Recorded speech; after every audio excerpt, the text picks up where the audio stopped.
Ya. Buenos días a todos y buenas tardes a todos aquellos asistentes que nos estén siguiendo desde España. Yo soy David Lanza Escobedo, soy profesor de la Universidad a Distancia de Madrid y voy a ser la persona encargada de presentar y moderar esta primera conferencia a cargo de Camilo Ayala Ochoa. Buenos días, Camilo. ¿Qué tal, David? ¿Qué tal?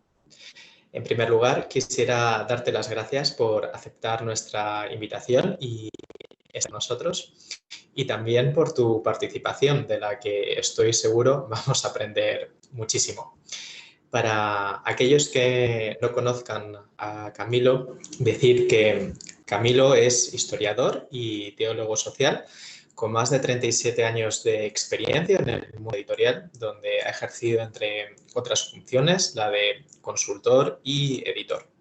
Además de su amplia trayectoria profesional, Camilo ha impartido distintos cursos, talleres y conferencias, y también de numerosas publicaciones, entre las que destaca la cultura editorial universitaria.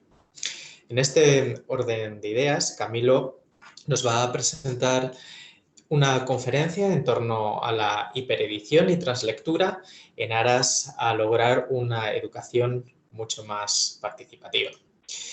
Dicho esto, Camilo, cuando gustes, puedes comenzar con tu exposición y te cedo la palabra. Gracias una vez más. No, muchísimas gracias, David. Además de saludar a todos los presentes, me gustaría saludar también a los organizadores, agradecer a la Escuela Nacional de Estudios Superiores Unidad Morelia de la Universidad Nacional Autónoma de México, que es mi alma mater en ese caso. Y me toca en suerte, sí, hablar de hiperedición. Hiperedición relacionada con lo que es la translectura. Queridos colegas, vengo del tiempo en el que después de varias lecturas, cotejos, revisiones y correcciones, al cerrar el prototipo editorial se imprimía en papel cuché, lo que llamábamos original mecánico, que una vez que se entregaba a la imprenta, pasaba al fotolito para la separación de colores, rebase de imágenes y traslape de colores por la obtención de negativos de cian, magenta, amarillo y negro, en el caso de selección a color. Había en las áreas editoriales capturistas y secretarias, y en las imprentas tipógrafos, linotipistas, fotocomponedores, compaginadores y alzadores. El papel se calculaba en resmas. Los textos se medían en picas y líneas ágata. Se manejaban tipómetros, cuentahilos, tiralíneas, negativos, papel mandarina y pruebas azules. Hacíamos libros de otra madera y también teníamos otro tipo de educación. Los estudiantes de historia acudíamos a archivos, bibliotecas y hemerotecas y hacíamos sobre cartoncillo fichas bibliográficas, textuales, de estudio o de resumen. Mecanografiábamos nuestros trabajos que nos regresaban anotados, a veces profusamente anotados. Todo cambió.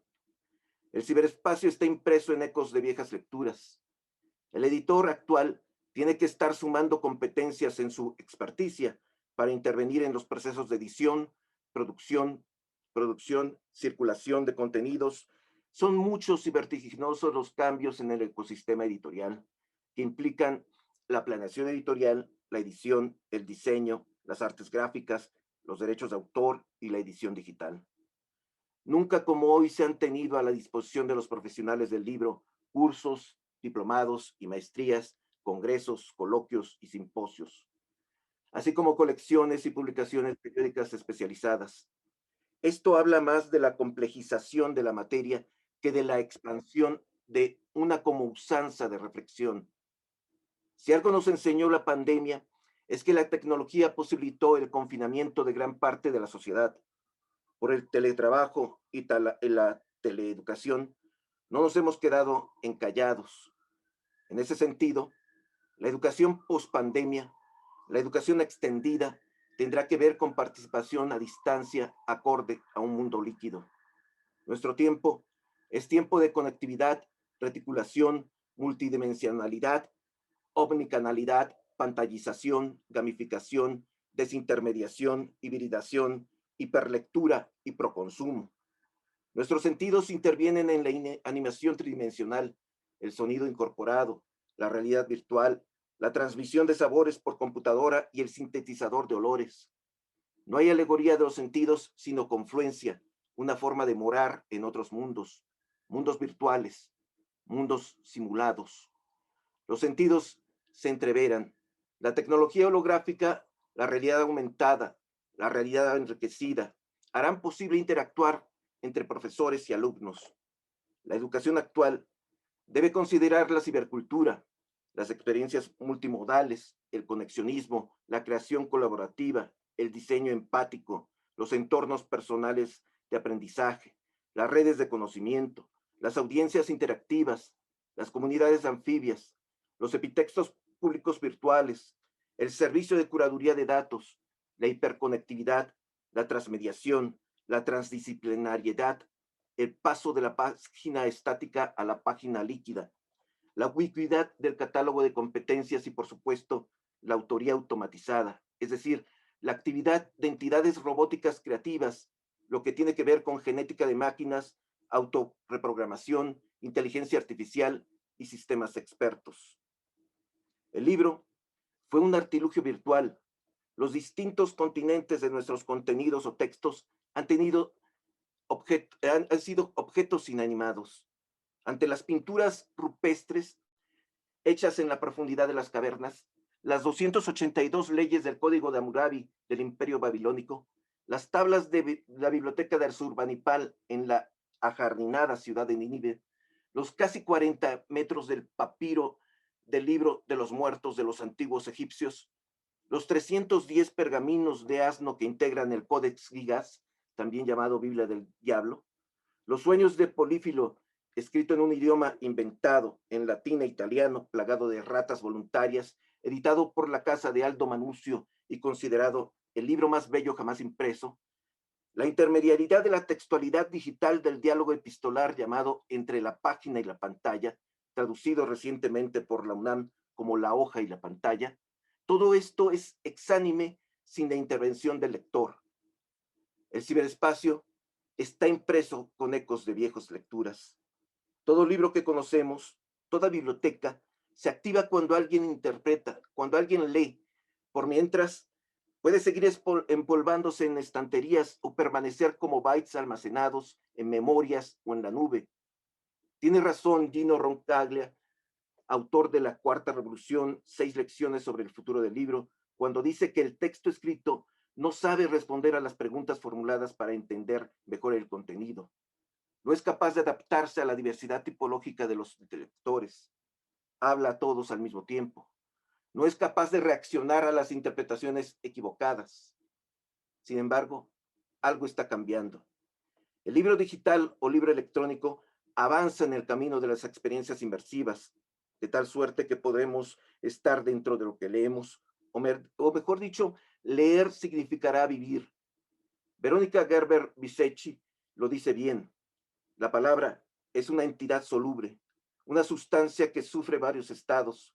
Sólida cuando se escribe sobre una hoja de papel, la tinta cristaliza sus formas, el enunciado sus límites y la puntuación sus intervalos. La conversación, en cambio, es líquida. El diálogo es un manantial que se alimenta de sonido, fluye en tiempo y espacio, de ida y vuelta. Es el tránsito de las letras con textura a los textos etéreos. El texto es sígnico, usa figuras que se pueden plasmar en una matriz de impresión para su multiplicación. El hipertexto, aunque más dinámico, remite a múltiples contenidos dentro de una unidad y por lo tanto es estático y acotado. Si el texto es como una fotografía, el hipertexto es un filme.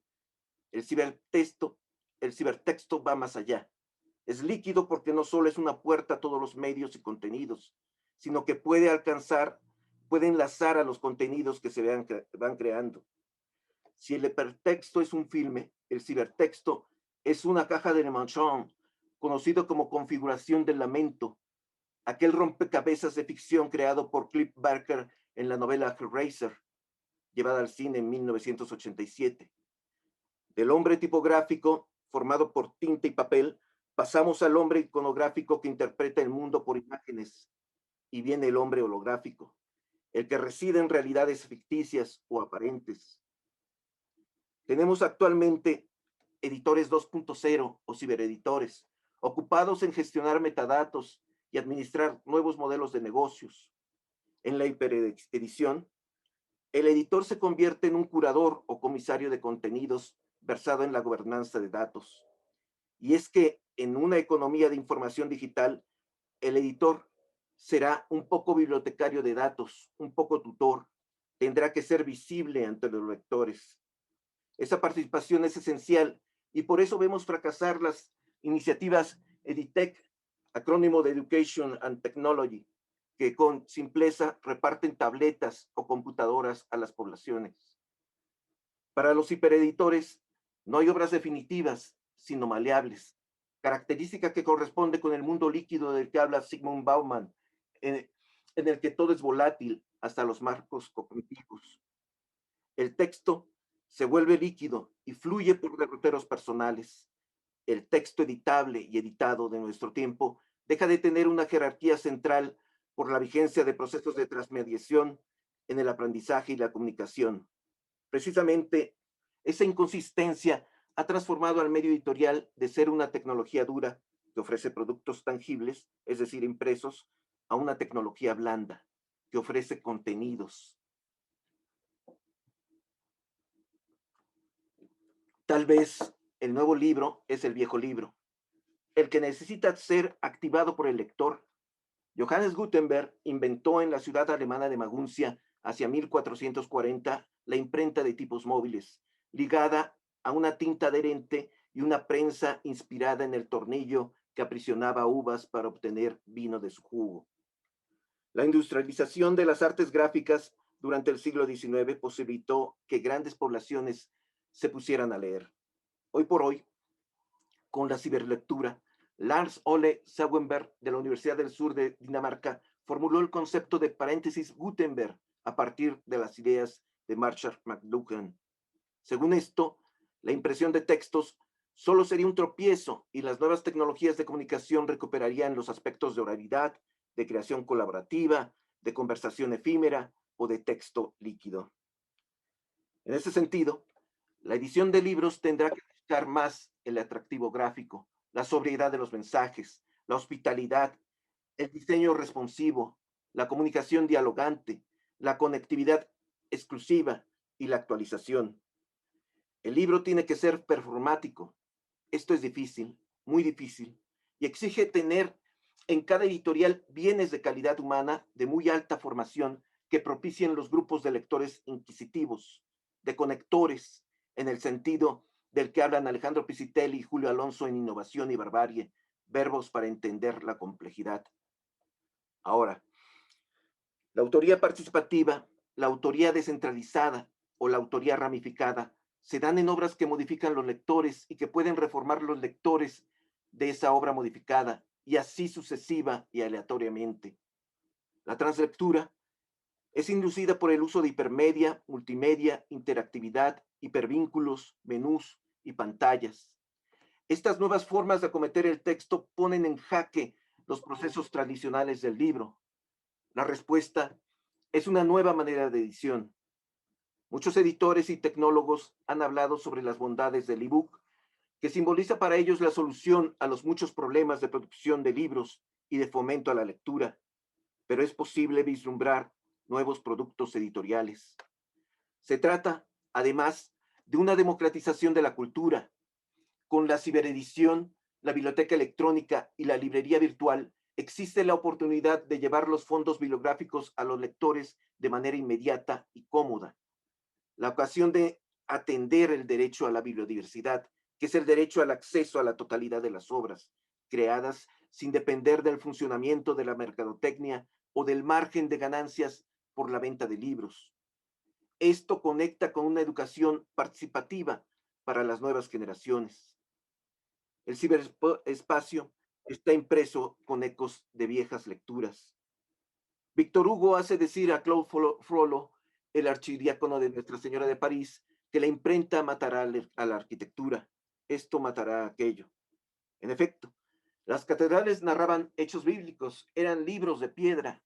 Como dice Javier Sierra en Las Puertas Templarias, su templum era en definitiva una suerte de libro de instrucciones del mundo que pronto se materializó en forma de edificio, garantizando así un uso más cómodo de un cielo llevándolo a tierra. El libro impreso estuvo ligado a una visión arquitectónica. En él permanecen elementos como la portada, la portadilla, el frontis, el frontispicio, el pórtico, el friso, las columnas, la cornisa y la maqueta. Desde la explosión Gutenberg, el libro nos ha historiado y es, como instrumento cultural, un signo de los tiempos, un signo de los siglos en cuanto a su concepción y cosmética editorial. En términos generales, siguiendo los estilos artísticos, de los incunables del siglo XV pasamos a los libros renacentistas del XVI, barrocos del XVII, neoclásicos del XVIII, ilustrados del XIX, modernos del XX e inmateriales del XXI. El libro digital, el libro electrónico, rompe con la liga arquitectónica. Las casas para Gilbert K. Chesterton eran objetos animados que abren e invitan a pasar a ellas. Ven desde las ventanas y apuntan hacia el exterior. Así también, los libros impresos se abren y cierran, señalan, atestiguan, declaran, defienden y refutan. Las casas editoras, como las matrioscas rusas, contienen múltiples casas. Eso ha cambiado. La virtualidad hace que los lectores entren a una casa que no es casa, y no lo puede ser porque esos lectores se convierten en la casa. En un libro titulado Fuera del control, la nueva biología de las máquinas, los sistemas sociales y el mundo económico, Kevin Kelly comentaba que las personas habitan lugares, pero cada vez más la economía habita un espacio. Los lectores transitan del lugar al espacio y llegan al ciberespacio, que es un no lugar, pero aunque inmaterial, ese ciberespacio solo puede existir con alguien en él incorporado. El ciberespacio está impreso con ecos de viejas lecturas. Los educadores en general y los profesionales del libro en particular debemos observar a las nuevas generaciones usando hiperedición y translectura como partes actantes de una educación participativa. Así como los editores deben dejar de vender envases de textos de papel y brindar experiencias lectoras, los profesores tendrán que dejar de divulgar contenidos y ofrecer experiencias de aprendizaje. En el cuento El Zahir, Borges nos dice que cualquier moneda es, en rigor, un repertorio de futuros posibles. Eso es lo que abren la hiperedición y la translectura. Son monedas de cambio. Gustavo de Lorza definía la educación como la capacidad de crear futuro en las personas. Hiperedición y translectura, además de formar el futuro de la cultura editorial, son posibilidades de crear futuros personales. El ciberespacio está impreso con ecos de viejas lecturas. Me voy a permitir solamente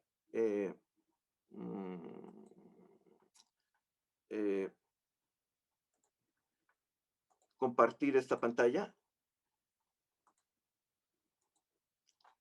para decir que uno de los libros más interesantes para mí en mi niñez fue Recuerdos del futuro de Erich von Däniken, donde él dice que él se hace la pregunta de ¿presiente la crisálida que renacerá en primavera como mariposa?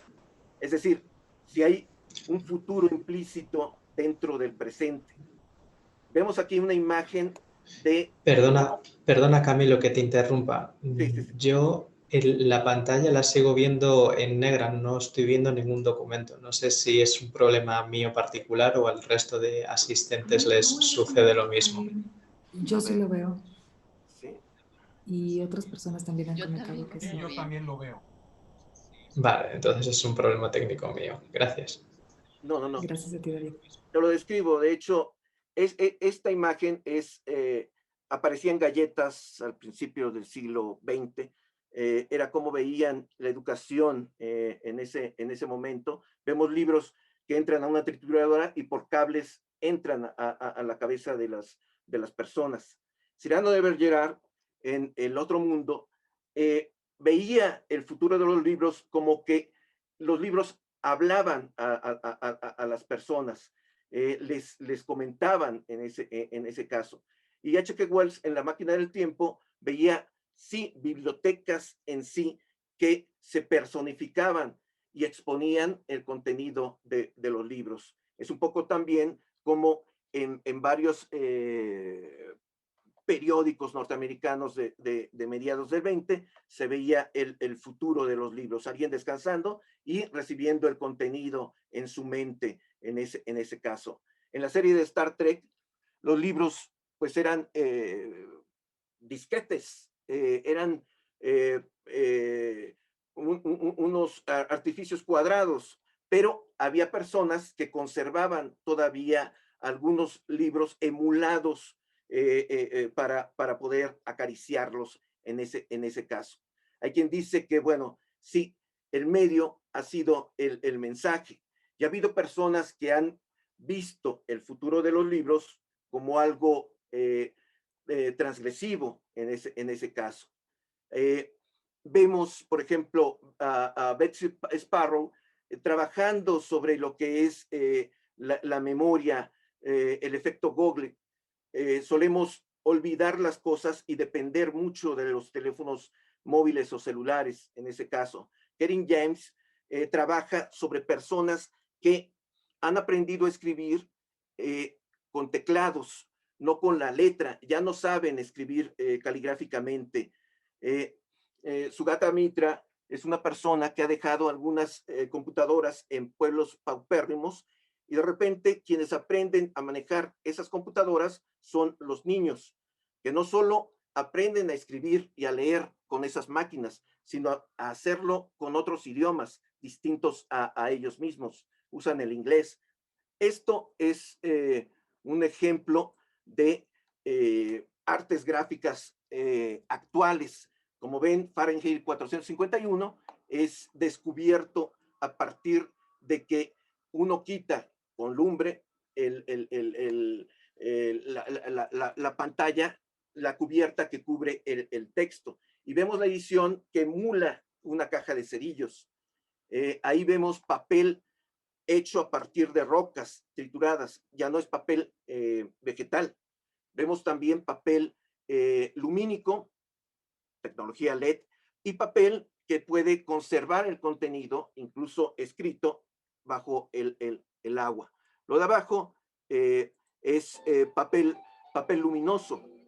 Se usa en publicidad, pero ¿por qué no utilizarlo en una cubierta, en un forro, en una portada o en interiores incluso? Por supuesto que se puede hacer. Estas son encuadernaciones en tercera dimensión, en impresión 3D, encuadernaciones que ningún taller puede emular, ni el suajado que ven abajo, ni lo que es el encuadernado. El libro de Einstein, por ejemplo, abre en la cara. Estos son ejemplos de creación automatizada, son bots, robots que están creando, que están haciendo novelas, están haciendo libros académicos, están haciendo obras de teatro, están concursando en poesía y ganando. Este ejemplo es The Guardian, que es un periódico hecho totalmente por bots, editado, escrito, ilustrado, diseñado e impreso por bots. Hay bots editores, hay bots que buscan, rebuscan contenidos, examinan contenidos o compilan contenidos. Hay bots libreros. Nosotros cuando compramos con a Amazon, pues compramos a libreros automatizados. Hay bots críticos literarios, hay bots editores que están haciendo contenidos en Wikipedia. Gran parte de esos contenidos es actualizado o revisado por bots. Hay libros que se actualizan solos, son libros que están ligados a bases de datos, de tal manera que si hay algo nuevo, se añaden esos datos al contenido. Por eso podemos decir con von Daniken que quizá efectivamente hay un futuro implícito en el presente, algo que se anuncia en ese caso. Y también, para terminar, habría que recordar esto que nos dice Einstein, que en la serie Dark ha sido muy repetido. La distinción entre pasado, presente y futuro es solo una ilusión obstinadamente persistente. Muchísimas gracias y muchos libros. Muchísimas gracias, Camilo, por tu exposición, que ha sido maravillosa. Ahora vamos a proceder a la ronda de preguntas que sobre los temas que nos has hablado tengan los asistentes. En este sentido, a todos los asistentes les pediría, por favor, que fuesen depositando sus preguntas en el chat y a medida que las vayan formulando, te las iré leyendo, Camilo, para que las vayas contestando. En este sentido, no sé si prefieres que te las vayan leyendo en bloques o prefieres ir contestando una por una. Quizá una por una estaría muy bien. Vale, perfecto. Pues voy a revisar. Ernesto nos ha hecho una pregunta que dice: ¿cómo rescatar en una sociedad líquida la interpretación de textos en sentido vertical, donde se lee poco pero se profundiza mucho, como en la Edad Media? Ahora, en cambio, sabemos muchas cosas, pero tal vez sin profundización que impide detenernos en el tiempo y espacio veloz para reflexión de lo leído. Sí, de hecho, efectivamente hay quien dice que, y efectivamente, nunca se ha leído como actualmente. Leemos libros, revistas, periódicos, y leemos mucho en pantalla y en redes sociales, por supuesto. Sin embargo, es otro tipo de lectura. Hay una lectura profunda que se hace contra textos académicos o que exigen del lector pues una interpretación bastante fuerte, una heurística hermenéutica bastante profunda. Sin embargo, nuevas generaciones tienen una lectura primero fragmentada. Si ustedes se dan cuenta, los periódicos han cambiado de formato, del gran formato de los periódicos con grandes escritos, textos, columnas que implicaban varias cuartillas. Se ha reducido todo esto. Esto es porque las nuevas generaciones son un poco impacientes y leen algo rápidamente en ese caso. Entonces, bueno, sí es verdad, se ha perdido algo. Sin embargo, también es en las universidades lectoras, las universidades concebidas como comunidades de lectura y escritura, que podemos, digamos, salvar esto. Yo pienso que sobre todo la educación universitaria es la que da elementos de lectura. Perfecto. Muchas gracias, Camilo. No sé si Ernesto, Camilo, con su respuesta te ha contestado. Sí, muy interesante. Felicidades, doctor. Quedé encantado de su plática. Gracias. Muchísimas gracias. Gracias. Pues, si le parece, Camilo, vamos con la siguiente pregunta.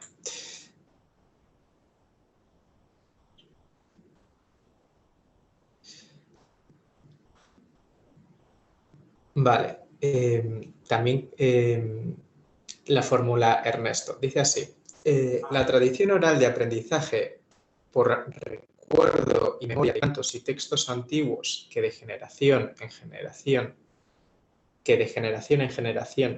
se van transmitiendo en países musulmanes y de Medio Oriente choca con nuestra occidentalización, donde se quiebra la continuidad y las formas enraizadas de cultura.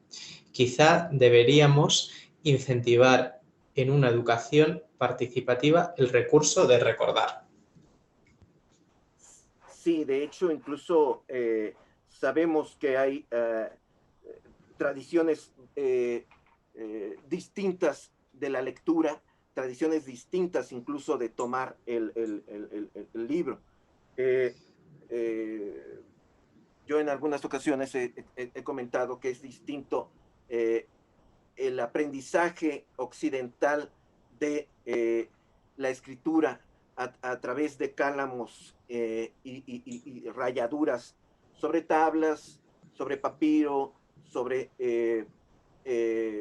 pergamino, sobre papel, a los trazos que hacían los orientales, sobre todo los chinos, pinceleando o prácticamente dibujando su escritura, lo cual da también una mente artística.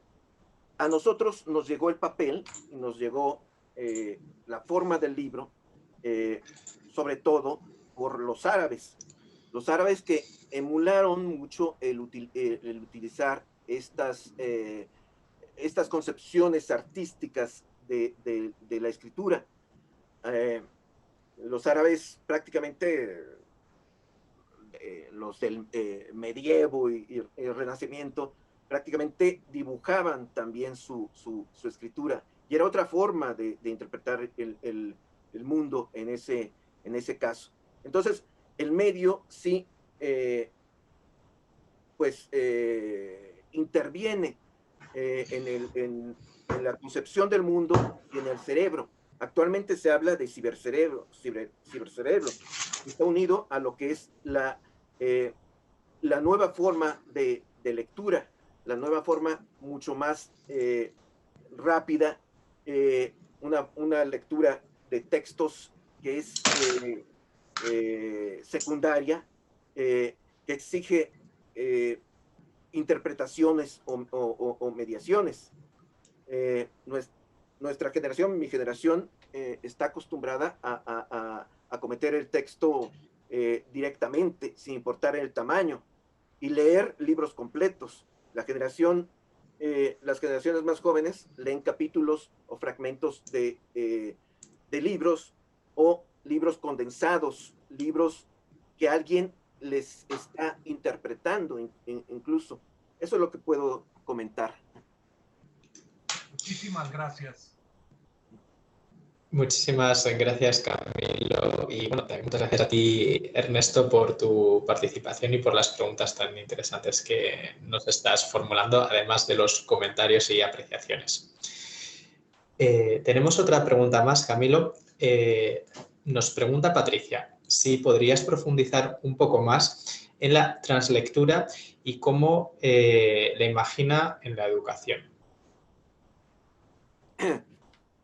Sí, hay muchos métodos actuales, muchos métodos nuevos de escritura, por supuesto, nuevas narrativas visuales, nuevas narrativas que utilizan otro tipo de medios. Hay libros que se hacen a partir de ligas con videos, libros que se hacen con una suma de GIFs, libros que necesitan otros medios, la música, las cuestiones de ese tipo.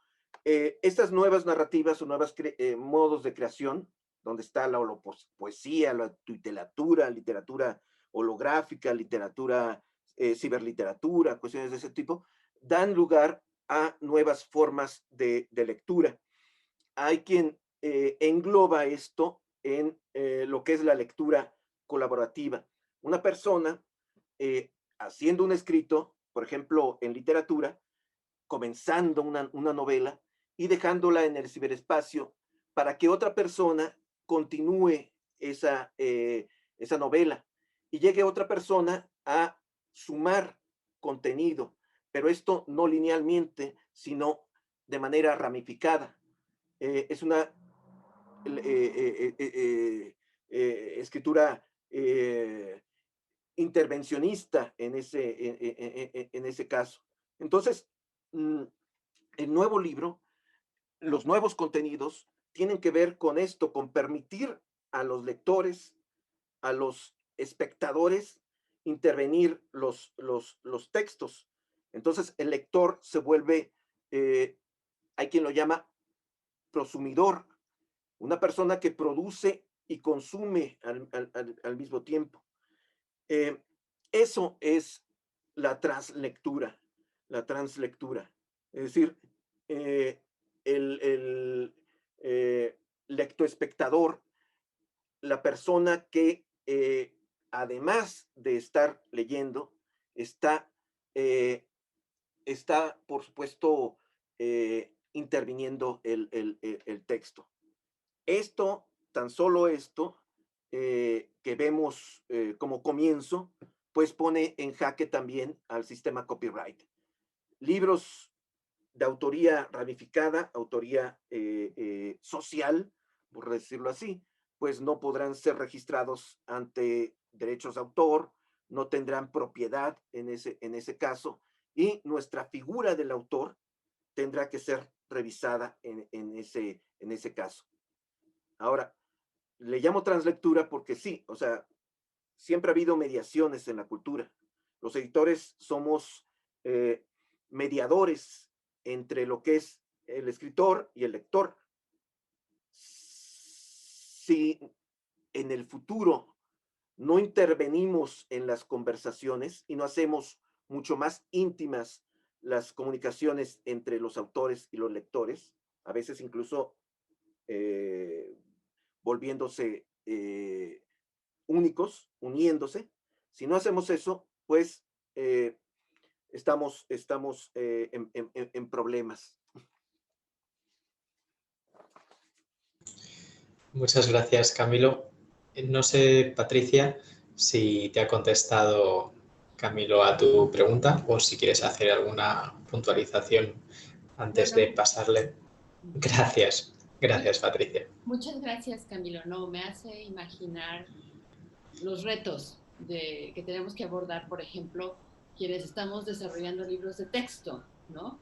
O sea, cómo los planteamos de ahora en adelante para aprovechar ese potencial en lograr aprendizajes más profundos. Entonces es como me deja como intrigada y con ganas de experimentar. Sí, de hecho, todo ha cambiado. Cuando yo comencé a estudiar historia, me decían que era una carrera que no dejaba mucho. Decía, bueno, si me va mal económicamente, me pongo a vender enciclopedias. Ahora ya no hay enciclopedias en papel, ya no hay diccionarios en papel. Es algo que la industria ha abandonado, ¿no? Entonces, bueno, los libros de texto, de filosofía, de historia, pueden perfectamente ir en papel y de hecho necesitan ese formato para poder leerse.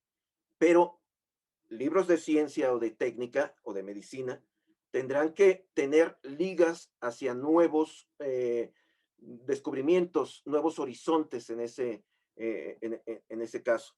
Yo he visto libros de texto que tienen códigos QR que remiten a páginas en internet para mostrar videos, mostrar otras situaciones. Eso en medicina, odontología, pues es esencial, me parece. Gracias, Patricia. Gracias, Camilo. Gracias, Patricia. Tenemos otra pregunta. Esta la formula Claudia y se divide en dos partes. Te voy a leer la primera. Claudia pregunta que cuáles son los principales retos a los que el editor se enfrenta en la actualidad. Bueno, hay todo un sistema de competencias que hay que saber. Es decir, un editor que no sepa qué pasa con los libros electrónicos, que no piense en digital, que no sepa que puede haber libros que se parecen más a aplicaciones, a juegos de video, pues tiene en sí menos elementos para sobrevivir que los editores tradicionales. Hay otro tipo de competencias. En la UNAM, en la Universidad Nacional Autónoma de México, tenemos cibereditores de libros, editores 2.0 de revistas académicas. Esas revistas académicas manejan metadatos, administradores de metadatos, índices, gestores de contenidos, por supuesto. Entonces, todo esto lo debe de saber el editor. Afortunadamente, hay, como decía yo en la ponencia, en la conferencia, hay cursos, hay lugares a donde uno puede acudir para estudiar esto. Cuando yo inicié hace 37 años mi actividad en los libros, no había cursos, no había talleres, no había, eso en México, ¿no? No había una revista especializada en edición, no había publicaciones de ese tipo, no había manuales, no existían las colecciones como Biblioteca del Editor de la UNAM, o libros sobre libros del Fondo de Cultura Económica, o revistas como Quehacer Editorial, de Ediciones del Ermitaño, o texturas de la editorial Trama de España. Afortunadamente, bueno, tenemos elementos para poder crecer en la edición. Muchas gracias, Camilo. La segunda parte de la pregunta de Claudia dice así: ¿la edición tradicional está destinada a desaparecer? Está, es como una edición aumentada en ese caso. Hay diferentes procesos en la edición que van a continuar realizándose. Entre lo que entrega el autor y lo que sale como libro, sale a ventas en una librería, pues median muchas cosas. Lecturas, revisiones, cotejos, correcciones,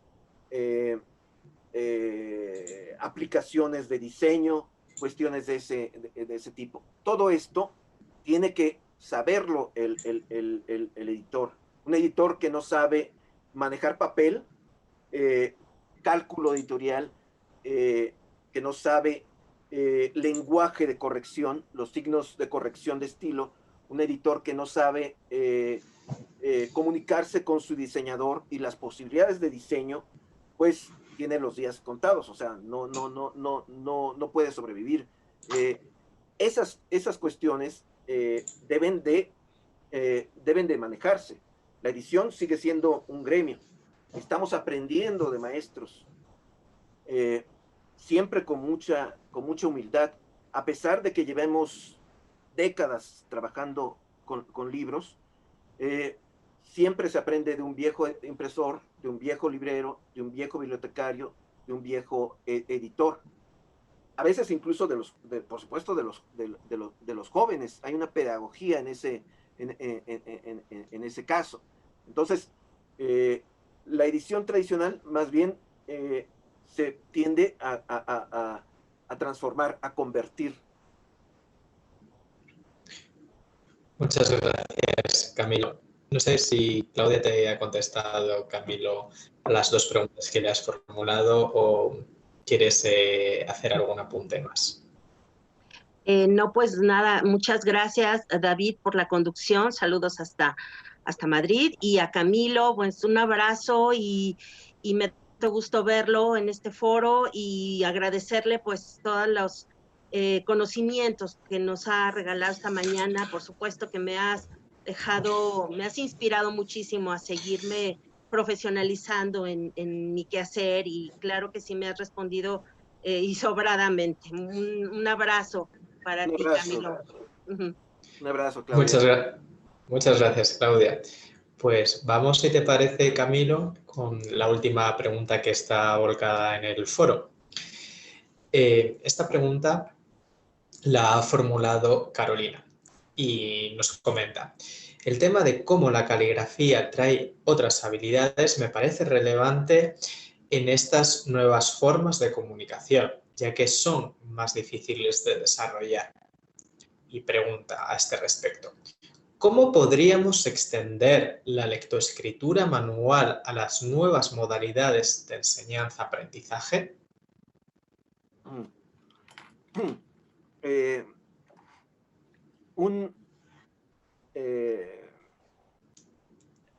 Yo creo que tienen razón muchas personas que han dicho que en México mucho se rompió cuando el sistema educativo dejó de enseñar en las primarias el script, la escritura, la manuscrita. Yo creo que era una creación de mente mucho más rigurosa en ese caso. Y hay viejos editores que nos dicen que era bastante importante. Esa caligrafía, yo pienso que es importante recuperarla en nuestros sistemas educativos. Nos da sentido, como decía Hernán Lara Zavala, de la lectura, nos da vida interior, nos da vida espiritual en ese caso. Algo muy ligado al arte. Es distinto hacer trazos simplemente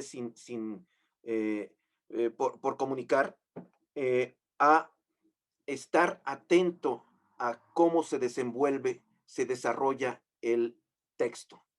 Es lo que te puedo decir, aunque bueno, creo que el tiempo está... ¿estamos sobre tiempo? Sí, podemos dedicar dos minutos más. Sobre todo si Carolina, no sé si hayas contestado a la pregunta. A ver qué nos comenta Carolina.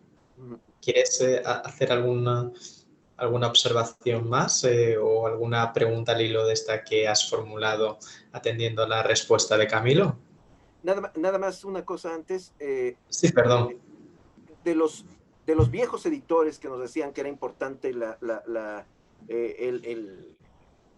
hacer, el crear textos escritos, el llevar una libreta siempre, pues eran Hernán Lara Zavala, Federico Álvarez, que es toda una institución dentro de la Universidad Nacional Autónoma de México, que murió recientemente, y tienen toda la razón. O sea, sí es cierto, no por teclear o vivir pantallizados, deberíamos olvidar esos viejos métodos de enseñanza. Muchas gracias. No sé, Carolina, si quieres hacer algún apunte más o damos... Me dice María del Carmen que sí. no... Ajá. Ay, perdón. No, discúlpame, Carolina. Te cedo la palabra. Pues creo que yo coincido mucho con lo que dice Camilo. Creo que son viejas costumbres de enseñanza que hay que recuperar. Y esto de la vida interior me pareció particularmente importante porque creo que hasta es una forma ahí de solitud y de meditación el tema ahí de escribir a mano, ¿no? Hay algo que no se puede sustituir de eso en estas nuevas tecnologías. Pero bueno, supongo que habrá mucho más que hablar al respecto en ese sentido. Y te agradezco tu respuesta, Camilo. Me deja como pensando que sí hay algo ahí que hay que recuperar, ¿no? Gracias. Un abrazo, Carolina. Gracias. Muchas gracias, Carolina. Ya estamos en tiempo, nos hemos excedido 5 minutos. No hemos contestado a todas las preguntas que nos han formulado en el foro, Camilo. Y nada, yo para concluir voy a dejar una pregunta para reflexión, por supuesto, para que pienses y piensen todos los asistentes, sobre todo cuando nos hablas de la democratización y cómo, por ejemplo, podemos caer en una contradicción, porque también puede haber una brecha en esa democratización teniendo en cuenta que para el uso de soportes digitales puede haber personas que por su falta de recursos económicos no puedan acceder a ellos o simplemente también por esa brecha digital tradicional de acceso a Internet. Entonces, a veces esa democratización quizá en algunos ambientes, en algunos entornos nos podría sonar como utopía. Con esto, esta pregunta, si queréis y os parece bien, podemos dejar por cerrada esta primera conferencia. No sé si, Camilo, quieres hacer así un breve apunte. Sí, bueno, en países como México, sí, el libro electrónico se ha abonado a la bibliodiversidad. Mi generación es muy acumulativa. Tenemos libros que atiborran las casas. Hay aquí en México muchos hogares donde no hay un solo libro. O el libro que tienen es el libro de texto, el que les dio el gobierno alguna vez.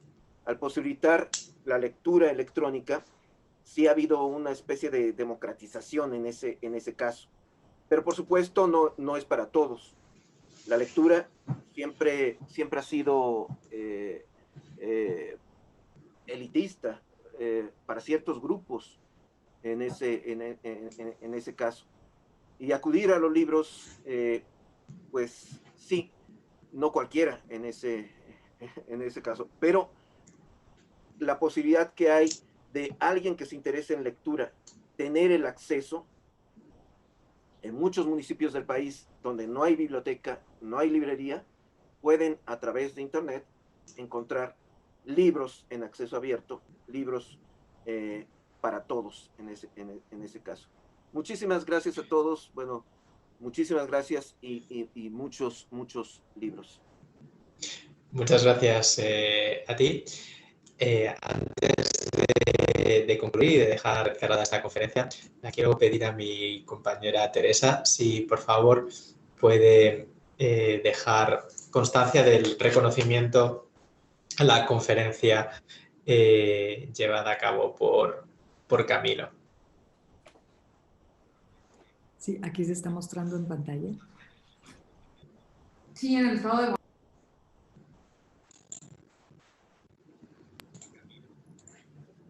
Lo leo, dice: la Escuela Nacional de Estudios Superiores, Unidad León de la Universidad Nacional Autónoma de México, otorga el presente reconocimiento al maestro Camilo Ayala Ochoa por su valiosa participación con la impartición de la conferencia magistral Hiperedición y Translectura para una Educación Participativa, el 19 de febrero, en el marco de las actividades llevadas a cabo en el Congreso Virtual Internacional de Innovación y Equidad Educativa, una visión integradora desde las IES, celebrado del 17 al 19 de febrero de 2021. Atentamente, la doctora Laura Susana Acosta Torres. Muchísimas gracias, Teresa.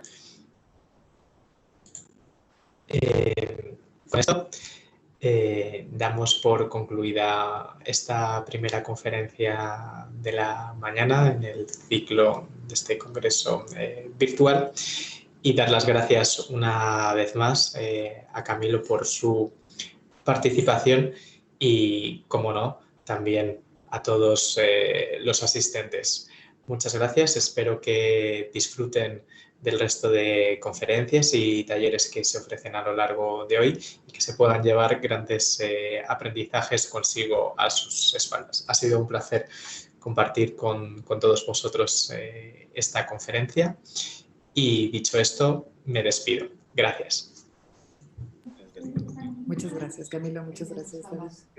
Gracias. A todos. Muy buenos días.